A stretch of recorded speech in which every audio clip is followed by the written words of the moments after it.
नमस्कार दोस्तों। आज हम फेलो ट्रैवलर के रेफरेंस कॉन्टेक्स्ट और एक्सप्लेनेशन का अध्ययन करेंगे।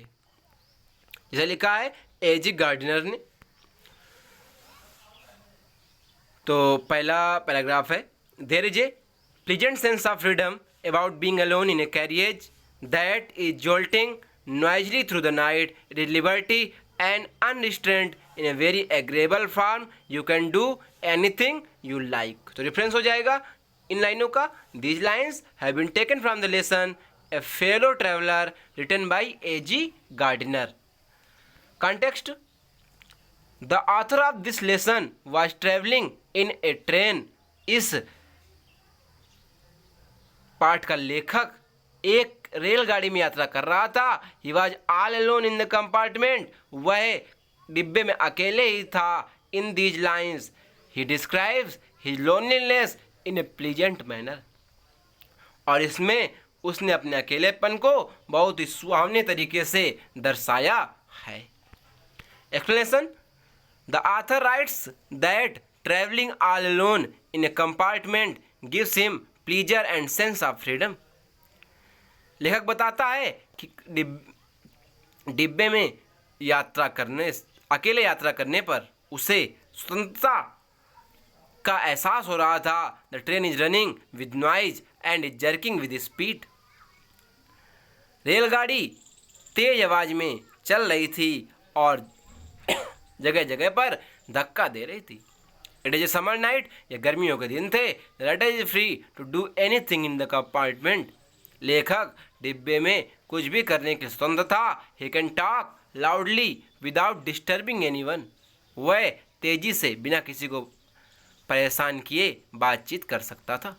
Nobody is there to hear him. वहाँ पर उसे सुनने के लिए कोई नहीं था। He can begin an argument with an imaginary person Jones and defeat him in the argument. उसने अपनी कल्पना में ही एक काल्पनिक व्यक्ति जोन से बहस करना शुरू किया और उसे बहस में हरा दिया। He can throw that imaginary person on the floor without any fear of revenge from him. उसने उस कल्पनाशील व्यक्ति को फर्श में पटक दिया बिना किसी डर के कि वह उससे बदला लेगा। अगला, I flicked him up my nose and he made a tour of the compartment, investigated its 3 dimensions, visited each window, fluttered around the light, decided that there was nothing so interesting as that large animal in the corner, come and had a look at my neck. Reference वही होगा। These lines have been taken from the lesson A Fellow Traveler written by A.G. Gardner. Context: The writer was traveling all alone in train. लेखक अकेले ही train पर यात्रा कर रहा था। He had none else in the compartment except the mosquito. उसके साथ मच्छर के अलावा और कोई नहीं था। In these lines he narrates the actions of mosquito. इन पंक्तियों में उसने मच्छर के तरीकों को बताया है। Explanation: The mosquito came and sat on writer's nose. मच्छर आया और लेखक की नाक के बैठ गया। He waved his hand and drove him away. उसने अपना हाथ हिलाया और उसे दूर भगा दिया। He saw him flying around the compartment. उसने उसे डिब्बे में उड़ते हुए देखा। He flew along the length of compartment. उसने पूरे डिब्बे की लंबाई के चक्कर लगाया। Then along its width. और फिर इसकी चौड़ाई के चक्कर लगाया। And finally along its side. और अंत में उसकी ऊंचाई के चक्कर लगाया। Having completed this tour. इस यात्रा को पूरी करके the mosquito went to the windows one by one. मच्छर प्रत्येक खिड़की में बारी बारी से गया। His next flight was around the glowing lamp. वह फिर से जलते हुए बल्ब के पास गया। But nothing interested him so much as the body of the writer himself who sat in a corner of the compartment. और उससे इन सब में कुछ भी रुचि करने लगा, बल्कि उसे उस लेखक की बड़ा सा शरीर जो कि उस डिब्बे के कोने में बैठा हुआ था वह लगा। From the lamp the mosquito came direct to the writer.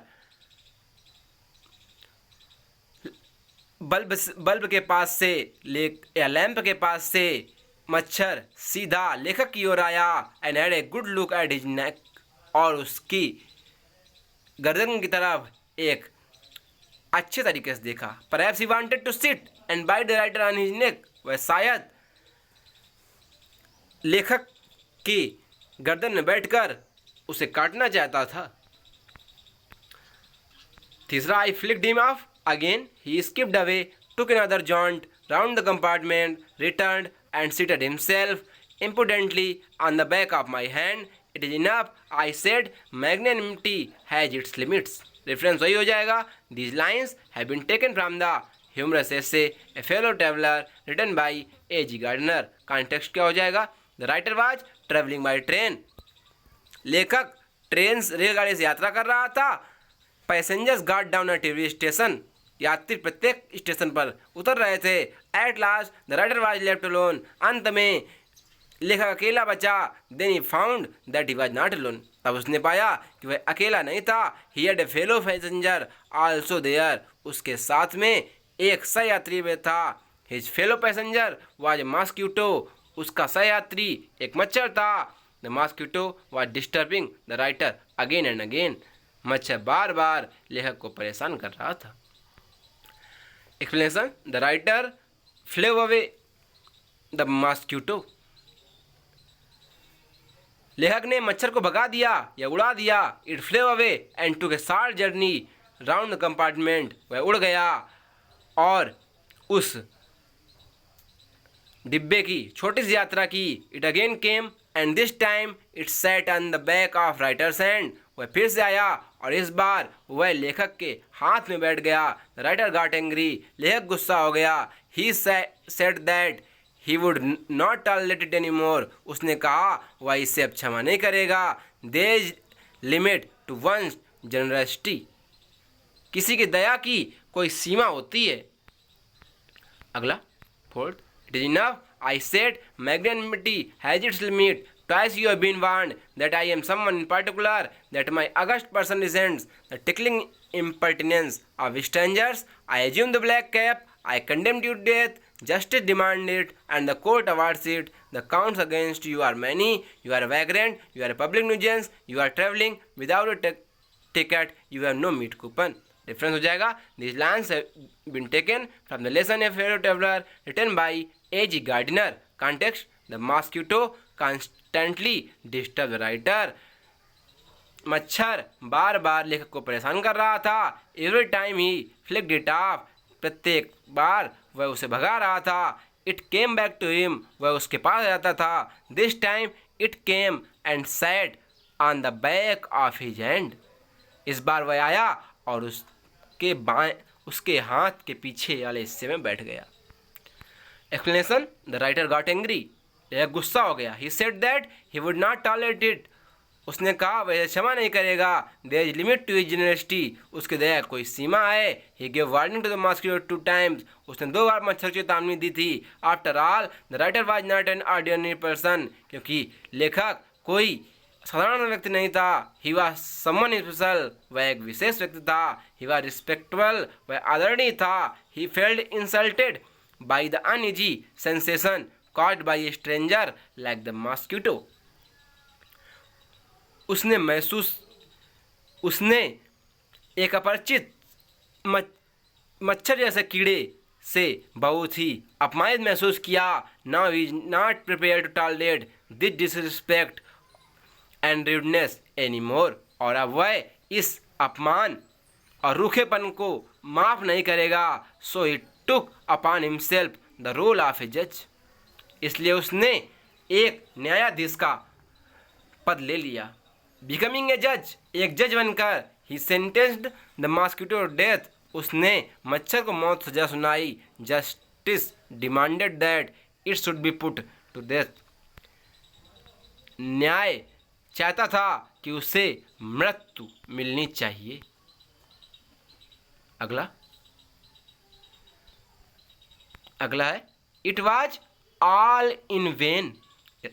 He played with me openly and ostentatiously like a skillful matador finishing around an infuriated bull. It was obvious that he was enjoying himself, that it was for this that he had disturbed my repose. He wanted a little sport, and what is sport like being chased by this huge, lumbering windmill of a creature who tasted so good and seemed to helpless and so stupid. Reference: these lines have been taken from the lesson A Fairy Traveler, written by A.G. Gardner. Context: the writer tried his best to kill the mosquito, but every time it escaped and all his efforts failed. लेखक ने मच्छर को मारने का बहुत प्रयास किया, लेकिन उसके सभी प्रयास असफल हो गए. Explanation: the writer was very much disturb by the mosquito. लेखक मच्छर के द्वारा बहुत अधिक परेशान हो गया था. He failed in his attempt to kill the mosquito. वह मच्छर को मारने के प्रयास में असफल हो गया था. It seemed that the mosquito enjoyed the night. ऐसा प्रतीत हुआ कि मच्छर को मजा आ रहा है. It look like an angry bull. वह एक गुस्सैल सांड की बात दिख रहा था. The mosquito avoided all his attacks cunningly. मच्छर ने उसके सभी हमलों को चतुराई पूर्वक असफल कर दिया था. It disturb his peace only for his joyful sport. उसने अपने मज़ेदार खेल के लिए उसके शांति को भंग कर दिया था. The author thought that it was just a game for the mosquito who was enjoying it. लेखक ने सोचा कि यह मच्छर के लिए केवल एक खेल है जिसका वह आनंद ले रहा है. The author also began to enjoy it like a game. इसलिए लेखक भी इस खेल का आनंद लेने लगा. The mosquito like that heavy and awkward windmill like animal should chase it. मच्छर को यह पसंद था कि एक भारी और बड़ा सा पवन चक्की जैसा दिखने वाला जानवर उसका पीछा करे. It liked the tasty blood of him. वह उसके स्वादिष्ट रक्त को, स्वादिष्ट खून को पसंद करता था. फिर next 6 number, magnanimity and mercy were the noblest attributes of man. In the exercise of these high qualities I could recover my prestige. At present, I was a ridiculous figure, a thing for laughter and derision. By being merciful, I could reassert the moral dignity of a man and go back to my corner with honor. Reference हो जाएगा इसका. These lines have been taken from the lesson A Fellow Traveler, written by A.G. Gardner. Context हो जाएगा. The writer was traveling in a lonely compartment with a mosquito. लेखक मच्छर के साथ उस डिब्बे में अकेले ही था. The mosquito troubled him a lot.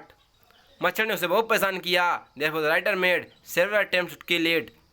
इसलिए लेखक ने उसे मारने का बहुत प्रयास किया. But his efforts were in vain. लेकिन उसके सभी प्रयास व्यर्थ थे. Then he gave up anger. तब उसने गुस्सा त्याग दिया. And become merciful toward the fellow traveller mosquito. और फिर अपने सहयात्री मच्छर के प्रति दयावान हो गया, दया दिखाने लगा. Explanation: the author says that generosity and kindness are the highest qualities of man. लेखक ने कहा कि दयालुता और दया मनुष्य के सर्वोच्च गुण हैं.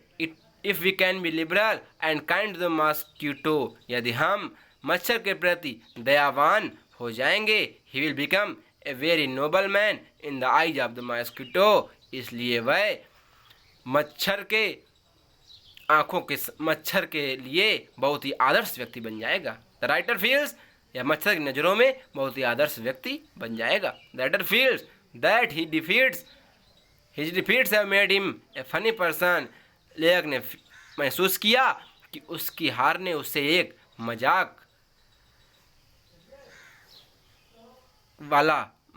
का पात्र व्यक्ति बना दिया है. The mosquito must be laughing at him. मच्छर उस पर हंस रहा होगा. He therefore thinks be kind to it to regain his lost honour. इसलिए उसने सोचा कि वह दयावान हो जाएगा जिससे उसका सम्मान बचा रहे और वापस आ जाए सम्मान. So he goes back to his seat and gives up the idea of killing the mosquito. इसलिए वह अपनी सीट वापस आ गया और मच्छर को मारने का इरादा छोड़ दिया. अगला At present, I was a ridiculous figure, a thing for laughter and derision. By being merciful, I could reassert the moral dignity of man and go back to my corner with honor. I withdraw the sentence of death. I said, returning to my seat, I cannot kill you, but I can reprieve you. I do it. Reference: these lines have been taken from the lesson A Fellow Traveler, written by A.G. Gardner. Context हो जाएगा: Here the author described the manner in which the mosquito was troubling him in the train. यहाँ पर एक ने बताया किस प्रकार उस मच्छर ने उन्हें रेलगाड़ी में परेशान किया. He wanted to kill the mosquito, वह मच्छर को मारना चाहते थे. बट ही वाज हेल्पलेस, लेकिन वह असफल थे, असहाय थे. Explanation: the author says that now he is an absurd fellow. लेखक ने कहा कि वह एक absurd fellow and by being kind hearted he could make demand again to gain the moral respect of man. वह एक सहयात्री है और उसके ऊपर दया करके वह मनुष्य की सम्मान को वापस ला सकता है. He could take his seat in a corner of compartment respectfully, और इस प्रकार वह अपनी कोने में अपनी सीट में आज सम्मान से बैठ सकता है. ही कुड पोस्टपोन और delay the execution of the mosquito condemn to death. वह मच्छर की मौत की सज़ा को ख़त्म कर देगा या देरी कर देगा. He told that he wanted to postpone the death punishment. उसने कहा कि वह चाहता है कि तुम्हारे मौत सज़ा को आगे बढ़ा दिया जाए. He could not kill it, वह उसे नहीं मार सकता. But could delay it's punishment, लेकिन उसकी सज़ा को रोक सकता है. एंड इट डिड सो, और उसने ऐसा ही किया. At the Fortune has made us fellow travellers on this summer night. I have interested you and you have entertained me. The obligation is mutual and is founded on the fundamental fact that we are fellow mortals. The miracle of life is ours in common and its mystery too. I suppose you don't know anything about your journey. I am not sure that I know much about mine. We are really, when you come to think of it, a good deal like just apparitions that are and then are not coming out of the night into a lighted carriage, fluttering about the lamp for a while and going out in the night again, perhaps. Reference हो जाएगा: These lines have been taken from the lesson A Fellow Traveler, written by A.G. Gardner. Context में the writer compares life to a journey. लेखक ने जीवन को एक यात्रा का समान बताया है. We do not know from where we came and where we shall go. आप नहीं जानते हैं हम कहाँ से आए हैं और हम कहाँ को वापस जाएंगे. अर्थात मृत्यु के बाद हम कहाँ जाएंगे नहीं पता है, या हम कहाँ से आए ये भी हमें नहीं पता है. In this para the writer gives a spiritual touch to his thoughts. इस पैराग्राफ में लेखक ने अपने अंदर की आत्मा के बारे में विचार किया है. He speaks over the secret of life. उसने जीवन के रहस्य के बारे में बातचीत की है. Explanation: the writer tells about the mosquito that luckily they met in the compartment on the summer night. लेखक ने बताया कि मच्छर से वह भाग्य से इस डिब्बे में गर्मी की रात को मिला. Both of them have entertain each other. दोनों ने एक दूसरे को मनोरंजित किया. Therefore the obligation is mutual. इसलिए प्रेम दोनों तरफ से है, समर्पण दोनों तरफ से है. This meeting is founded on the basic fact that they were fellow mortals. और इस मीटिंग से ये पता चला कि वह एक सह आत्माएँ हैं. This was the relation between them. और उनके बीच यही रिश्ता है. एज फेलो मोर्टल, सह आत्मा के रूप में they were much near to each other. वे एक दूसरे के बहुत अधिक पास हैं. Life is a remarkable event. जीवन एक बहुत अच्छी घटना है. It is full of secret which nobody can know. यह रहस्यों से भरी हुई है जिसे कोई नहीं जानता. Both of them were equally ignorant about the end of life. वे दोनों समान रूप से जीवन के अंत के बारे में अपरिचित हैं. विच इज लाइक जर्नी, जो कि एक यात्रा के समान है. If they seriously thought about it, यदि वे इसे गंभीरता से सोचेंगे, दे वुड फाइंड दैट वे पाएंगे that they were very much similar, कि वे वास्तव में बहुत अधिक समान हैं। देयर लाइफ इज शॉर्ट, उनका जीवन छोटा है। दे डिसअपियर इनटू डार्कनेस, और उन्हें अंधेरे में गायब हो जाना है। अगला 9th last, the miracle of life is ours in common and its mystery too. हमारे I suppose you don't know anything about your journey. I am not sure that I know much about mine. We are really, when you come to think of it, a good deal like just a person that are and then are not coming out of night into lighted carriage, fluttering about the lamp for a while and going out into the night again. Reference हो जाएगा. These lines have been taken from the lesson A Fellow Traveler written by A.G. Gardner. Context: in this paragraph, the author has presented his philosophical thought. Here the secrets of life have been described. इस paragraph में लेखक ने दार्शनिक विचारों को प्रस्तुत किया है और जीवन के रहस्यों के बारे में वर्णन किया है। एक्सप्लेनेशन: